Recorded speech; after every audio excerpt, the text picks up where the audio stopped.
it's Sevi again, and welcome back to Minecraft Middle-Earth.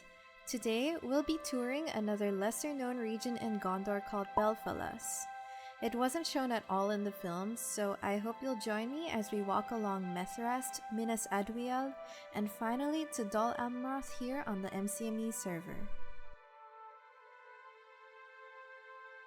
Belfalas is a region in Southern Gondor whose origins date back to the Second Age, even before the exiled Numenoreans established their kingdoms. Back then, there were some non-Numenorean managed settlers, but Belfalas came to be inhabited by elves from Doriath. Their first settlement was Emeryld, which served as their port from Gondor to the Undying Lands. Today, we begin our tour at a Gondorian city named Metharast. The name Metharast is Sindarin for Last Cape, and like many areas in southern Gondor, this city is based on the Mediterranean in the real world. As you can see, the streets are incredibly detailed with shopping stalls, plants, crates, and there's even a statue here. You can easily get lost in some of the countless alleyways that lead throughout the city.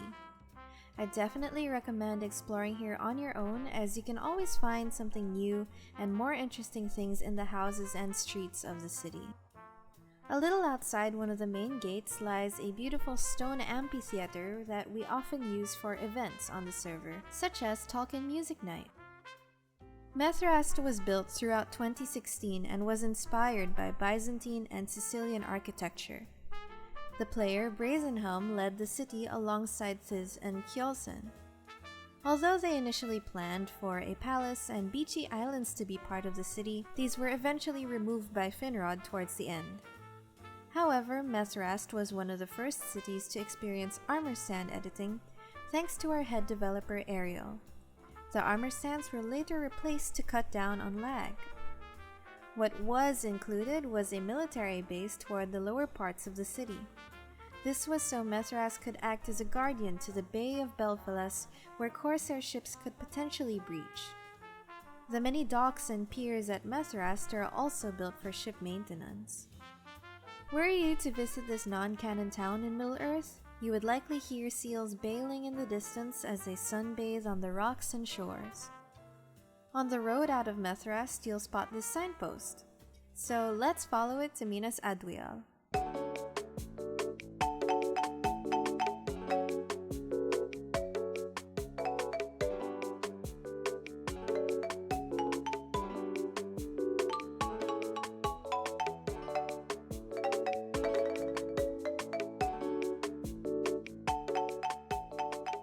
Minas is a beautiful castle that overlooks a small town and stands at the tip of a cliff on the southern coast of Gondor.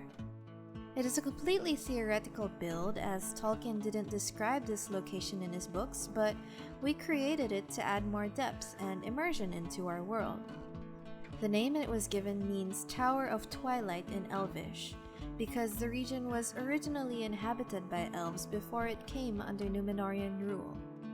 If you walk around, you will notice there are many buttons on the buildings. This is because the project was led in 2016 by a builder named Mandos, who was notorious for using a lot of buttons in his build. The city itself was finished in 2017 by Kjolsen as well. The castle is placed here so that when corsairs raid the town, it can protect the citizens of Minas, since there is no other way to enter other than across the Drawbridge. The road from Minas to Dol Amroth is a long and unfinished one. You will likely pass by a lot of areas in progress if you decide to travel on foot. These get fixed up by job events that even new players like you can help out with. But when you arrive at Dol Amroth, the sheer size of the city will blow you away. Remember the animations we saw in our last Gondor tour? We have the same effect for Dol Amroth's Drawbridge. Dol Amroth is one of MCME's biggest achievements and canonically the Pearl of Belfalas. MCME built here hundreds of unique houses and laid it out to make the city feel alive. Each house is so incredibly detailed because of all the custom blocks we have in our texture pack. Just like the other cities on the server, every single one of these detailed houses are unique and were built by hand. The first version of the project was led by Demonetaz. The next effort was led by Eagles24, but Thiz and eventually Davik later took over the project. In total, the entire project took over 3 years to complete, leaving many builders badly needing a break. It wasn't easy including so much detail. Most of the custom blocks were made of entities which caused lag, giving Dol Amroth its coined nickname Lag Amroth on the server. Initially, Dol Amroth contained around 10,000 entities, making it near impossible for many players with low-end computers to even enter the area. But now, the lag has greatly improved after the custom inventory saw an update that reduced entity usage. Its nickname Lag Amroth still sticks around. Dol Amroth was occupied by elves in the First Age and faithful Numenoreans in the Second Age, even before King Elendil sailed to Middle-Earth and named the region Gondor. The etymology for Dol Amroth has a melancholy story behind it. It is named after Amroth, an elf waiting for his lover Nimrodil in Third Age 1981 to set sail to the Undying Lands upon the last seaworthy ship left.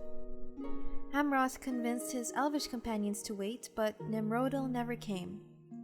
Instead, a storm came and destroyed the other ships, endangering them all. Amroth tried to escape the ship by diving into the bay, but eventually drowned without seeing his lover ever again.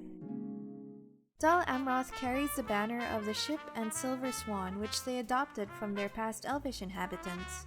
MCME designed its banners to reflect that. That was the same crest that Prince Imrahil of Dol Amroth brought to the Battle of Pelennor Fields. Although Dol Amroth and Prince Imrahil were never shown in the films, he and the Knights of Amroth were crucial in holding off the orc armies that surrounded Minas Tirith. And because Dol Amroth does not yet have an iconic appearance, MCME's designers took on the responsibility of crafting one for the server. They based the city off the Mediterranean areas like Florence, Italy, and to add more depth, they divided the city into different levels of wealth. The lower houses are much shabbier and poorer than the houses or mansions on the hills and cliffs of Dol Amroth. Dol Amroth also has a smaller section of the city on the other side of the promontory, with plenty of beautiful and vibrant flower farms surrounding them. The flowers and vegetation are, of course, all thanks to our texturing team. The builders had a lot of fun inserting their own funny signs and shop names too.